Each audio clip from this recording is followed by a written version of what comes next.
The emergence of generative artificial intelligence is already having a massive impact on the world of education. Cela nous donne l'occasion de réfléchir à comment nous pouvons nous adapter pour améliorer l'enseignement et l'apprentissage de nos étudiants.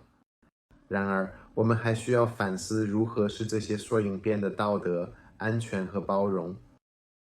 Wir überlegen, wie wir unsere Schüler auf verschiedene Weisen unterrichten können, persönlichere Wege, Menschen in den Mittelpunkt stellen.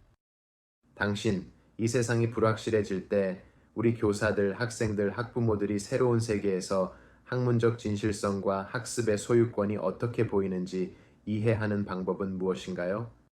¿Cómo aseguramos que estas herramientas ayuden a crear un futuro esperanzador y optimista para nuestros estudiantes, donde su agencia, voz, elección y propiedad de aprendizaje sean importantes? 生成 AI への教育への取り組みが必要で、多くの人々の協力が求められます。学習の将来を考える重要な瞬間です。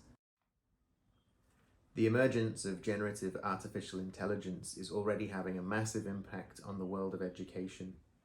It's giving us a moment where we're thinking about how we can adapt in ways that make the most of teaching and learning for our students, but we also need to reflect on how we're going to make these adaptations ethical, safe, and inclusive.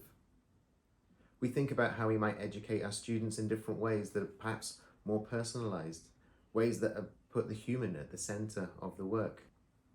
How do we make sure that our teachers, our students, and our parents understand what academic integrity and ownership of learning looks like in this new world?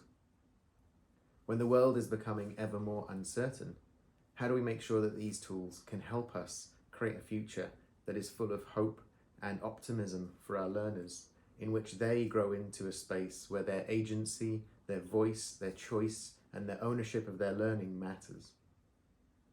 We have a lot of work to do in education as we adapt to generative AI. It's something that lots of people are going to need to work together on, but it is definitely creating this moment where we think about what the future of learning really should be.